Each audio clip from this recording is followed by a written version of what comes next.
Ya está con nosotros, damos la bienvenida Fernando Contreras Jara para hablar de educación financiera para todos. Fernando, ¿cómo está? Buenos días. ¿Cómo está, Claudio? Muy buenos días a usted y a todos los que nos están escuchando. Feliz de seguir con este ciclo de apoyo a los micro y pequeños empresarios.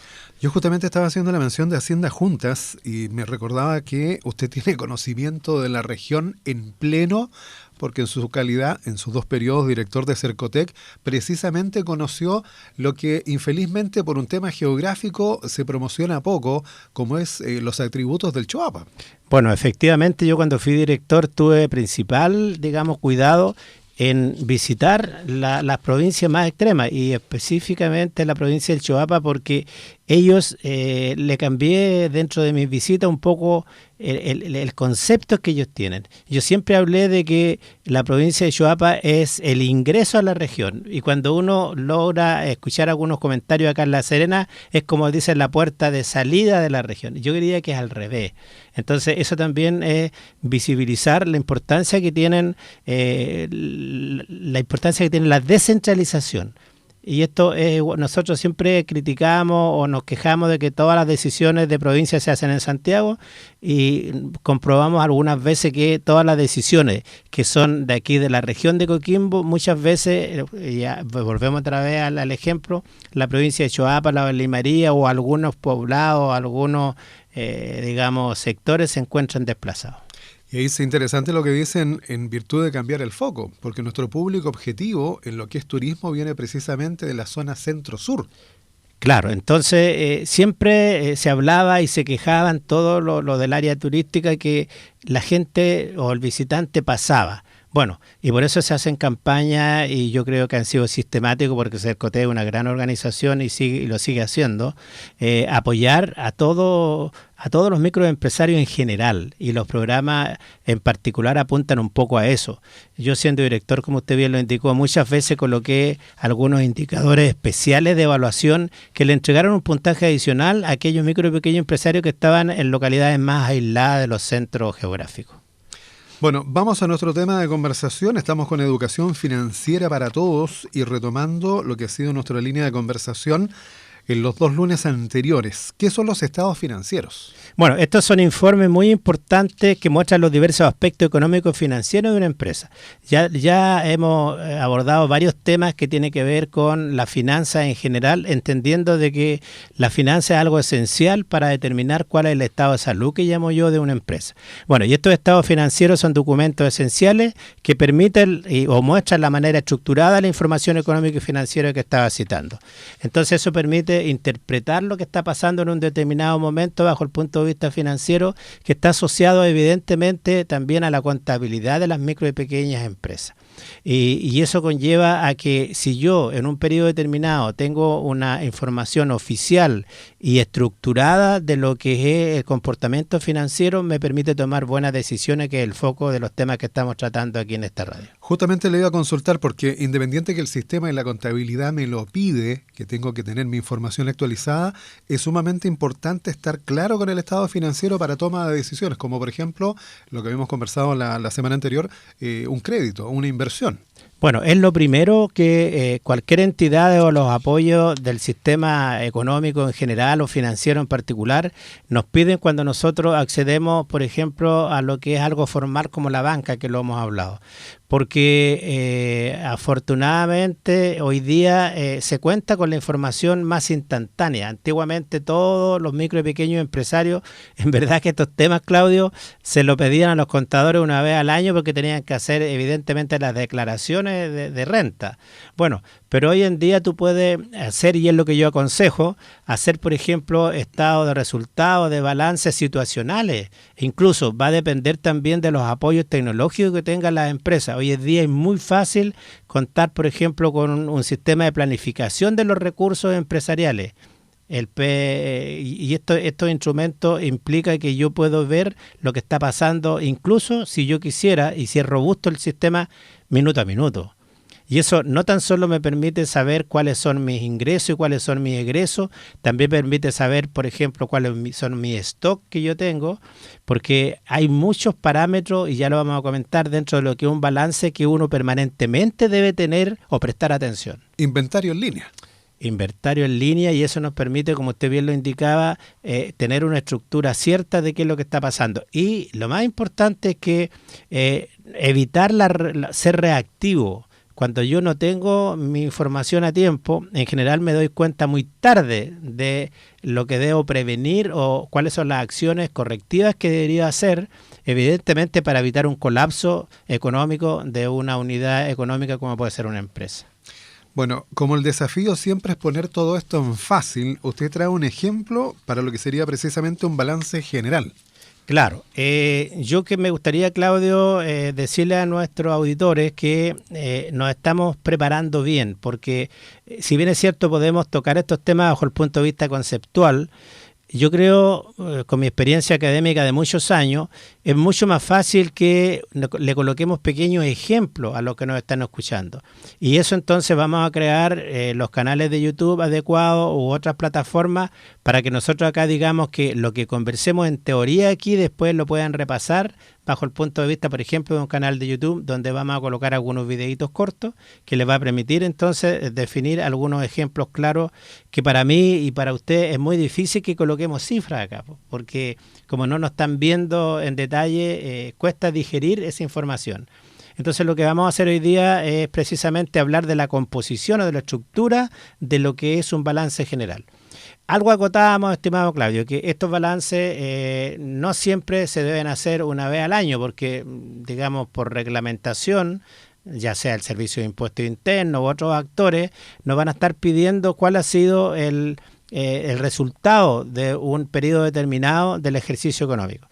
Entonces, si le parece, me gustaría en simple explicar que un balance general en verdad está estructurado en dos grandes bloques. Uno que define cuáles son los activos que tiene la empresa y también define cuáles son los pasivos que tiene la empresa. Y aquí podríamos, estimado Claudio, tocar algunos parámetros esenciales. En simple, los activos es todo lo que la empresa tiene o le deben. Y por eso es que es tan importante hacer una clasificación de las cuentas. Entonces se estila, y eso es lo que se acepta, que hay una nomenclatura, por ejemplo, de definir los activos corrientes, ¿ya? Entendiendo de que estos activos corrientes, estimado Claudio, es cuáles son los recursos que tiene la empresa para poder responder ante un acreedor o ante un deudor en particular. Entonces, me gustaría ahí solo agregar que estos activos en general se presentan en el balance general desde lo más líquido, evidentemente, a lo menos líquido. Entonces, a modo de ejemplo, si yo tengo cuentas como cajas, banco, cliente, por ejemplo, existencias, bueno, lo más líquido siempre, ¿qué es lo que es, Claudio, para los que nos están escuchando? El dinero que yo tengo cash. ¿Cuál es mi efectivo? Eso es lo más líquido, porque efectivamente no dependo de nadie para tomar una decisión de pagar algo y yo voy clasificando entonces en relación a la urgencia que tengo con los compromisos externos de cómo yo lo puedo ir administrando. Por lo contrario, en el balance también tenemos todo lo que son los pasivos, entendiendo entonces con la misma claridad de que los pasivos es todo lo que la empresa le debe a alguien, que puede ser un acreedor, un proveedor o a los dueños. Por eso que los pasivos se clasifican en pasivos corrientes, no corrientes, y después hay un gran bloque que es el patrimonio. El patrimonio entonces es la valoración que tiene la empresa en un determinado momento, incluido por supuesto la utilidad del ejercicio de ese año. Entonces, para terminar esta definición, estos dos bloques, tanto el total de los activos como el total de los pasivos, evidentemente deben tener el mismo volumen monetario, ¿ya? Y ahí uno dice que está cuadrado mi balance, que es un tema muy recurrente y un dolor de cabeza generalmente para los contadores cuando hacen la contabilidad de una empresa. Uno antes escuchaba que, pucha, me sobró un peso o me faltan algunos pesos para cuadrar mi balance. Bueno, porque efectivamente cuando las empresas no son ordenadas en su estructura, cuesta mucho llevar estos resultados a un informe. Y yo por eso me alegro que casi todas las empresas hoy día, con los apoyos de Cercotec, de Corfo, de FOSI, colocan recursos para que se complementen estos datos o el registro de estos datos con elementos tecnológicos o herramientas tecnológicas como puede ser un software de gestión administrativa o financiera. Una contabilidad computarizada que, como decía usted en un comienzo, en la medida que va ingresando la información, le va arrojando un estado anticipado para ir monitoreando. No, y además se puede hacer toda una planificación de los compromisos que tiene la empresa o también revisar, porque voy a poner así en simple un ejemplo. Yo podría tener muchos activos corrientes que puede tener una gran concentración en el balance, pero por ejemplo, ¿qué ocurriría si yo tengo un gran porcentaje, un gran volumen concentrado en lo que son las existencias?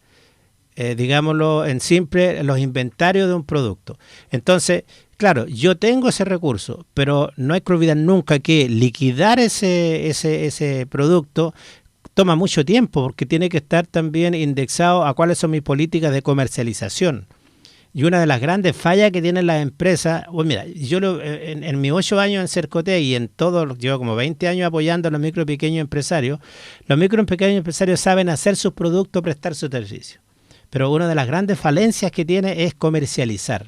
Y por eso que también la técnica de comercializar y utilizar la herramienta adecuada toma su tiempo. Y vuelvo al caso, cuando esa estrategia de comercialización no están en línea para poder llegar a concretar una venta, se comienzan a concentrar los inventarios. Y ahí eso juega en contra con los indicadores de liquidez que si tenemos tiempo lo abordamos hoy día o lo podemos dejar para la próxima semana. Por eso que hay índices que me permiten saber dónde están concentrados mis activos o mis pasivos según corresponda. Entonces, cuando yo tengo el índice de liquidez, naturalmente que estoy contrastando mis activos circulantes con mis pasivos circulantes. Entonces, si yo divido mi activo circulante, que ya lo mencionamos, que puede ser la caja, el banco, los clientes, la existencia, y lo divido por los pasivos, los compromisos que tengo con terceros, mis proveedores o alguien, me da un indicador. Lo lógico sería que ese indicador sea 1 o más, porque eso significaría que si esa división me da 1, significa que por cada peso que yo debo, tengo un peso para poder responder a ese compromiso. Naturalmente que en la medida que sea mayor, baja mi riesgo, porque si me diera 2 o 3 o 4 o 5, ese indicador, por ejemplo, que si me diera 5, significa que por cada peso que tengo 5 pesos para poder responder ante esa deuda. Entonces, esa es la importancia que tienen los ratios, los índices. Estábamos hablando del índice de liquidez para que no nos perdamos. Y por eso cuando hablábamos, si yo tengo existencia muy elevada, yo no tengo tanta fe de que podría tener un recurso a disposición para poder cumplir. Entonces ahí aparece otro índice que es el de acidez.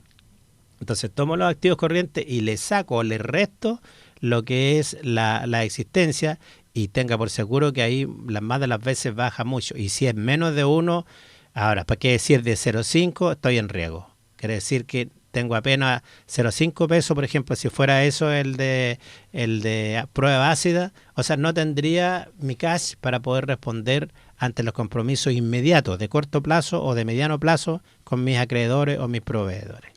Continuamos conversando con Fernando Contreras Jara y también, ya que lo mencionamos recién, mucho saludo de parte de sus exalumnos, porque hoy día son profesionales que están trabajando y que en algún minuto usted tuvo que supervisar su trabajo de tesis.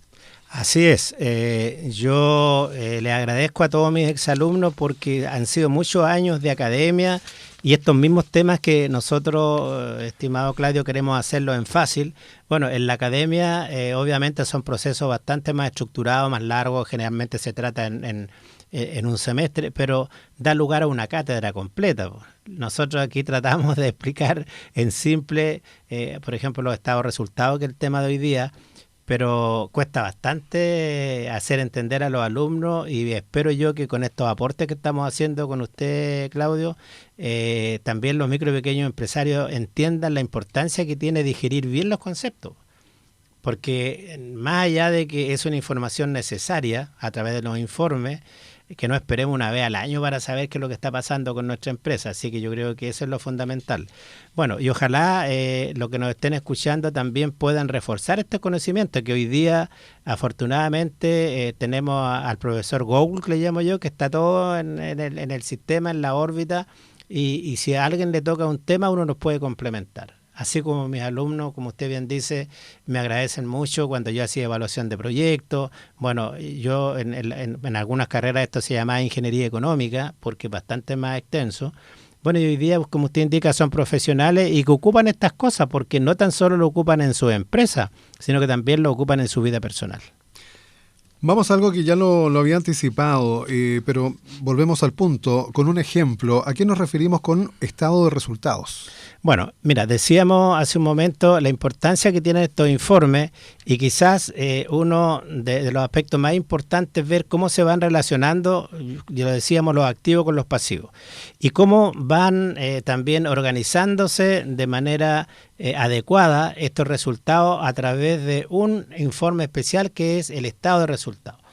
Y en simple, lo que uno debería siempre estar pensando es que yo debo tratar de hacer con esta información análisis. Y ahí aparece, estimado Claudio, para este informe especial, que nosotros podríamos hacer o desmenuzar un estado de resultado con un análisis vertical.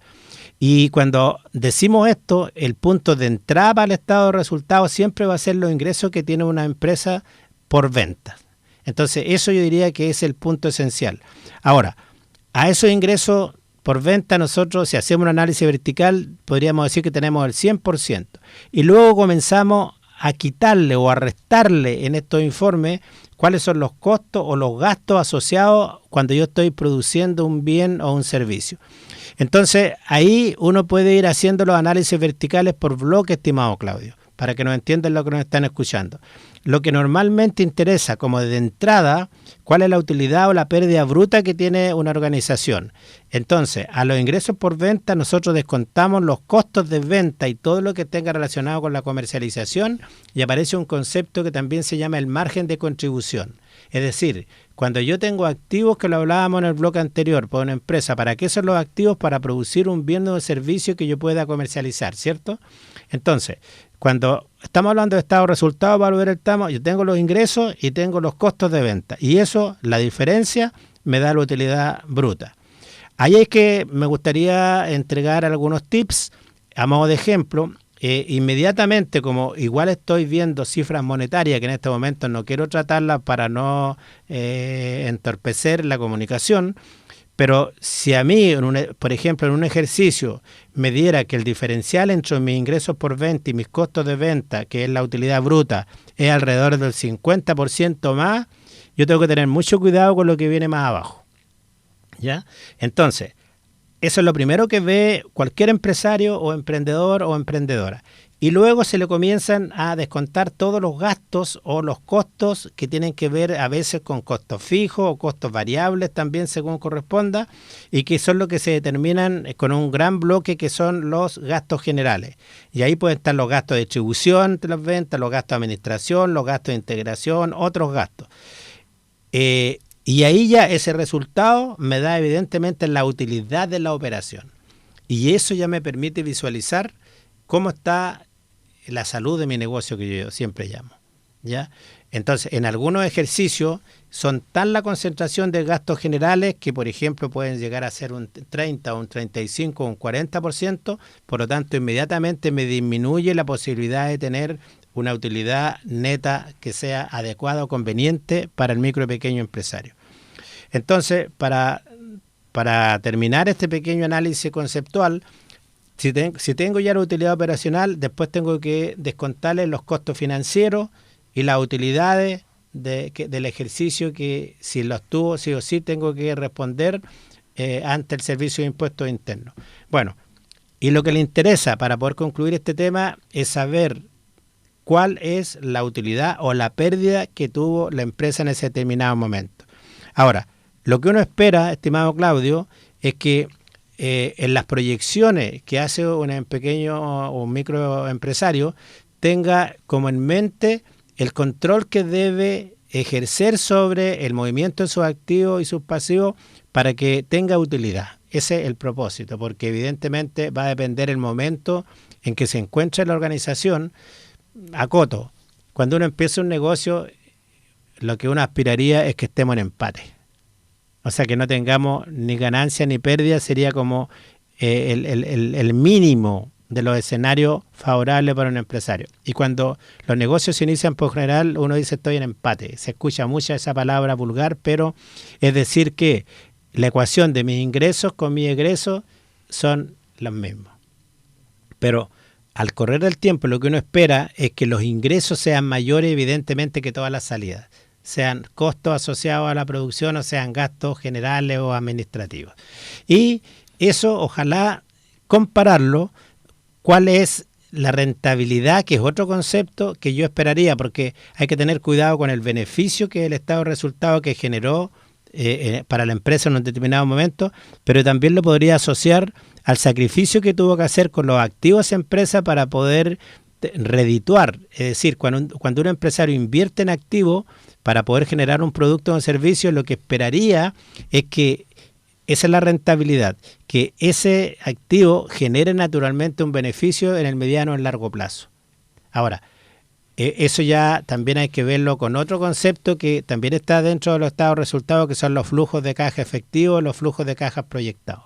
Entonces, cuando hablamos de finanzas, importante para tomar decisiones, estamos hablando, estimado Claudio, de que hay varios instrumentos, informes que el empresario o el emprendedor o emprendedora debería estar tomando en consideración. El balance, los estados de resultados, los flujos proyectados, el flujo efectivo, qué es lo que yo proyecto en un determinado momento, que también ese es un análisis de escenario que es bien importante.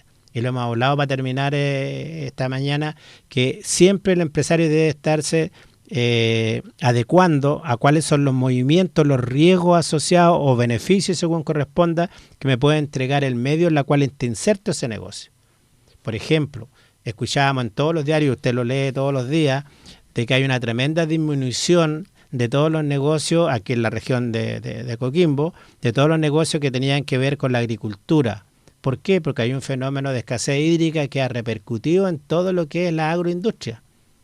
Y se hablaba de que hay disminución entre un 40 y un 45% de las hectáreas que se dedicaban a estos rubros. Hoy día, por razones ajenas, digamos, a la voluntad del empresario, han tenido que migrar a otras fuentes de generar ingresos o actividades comerciales.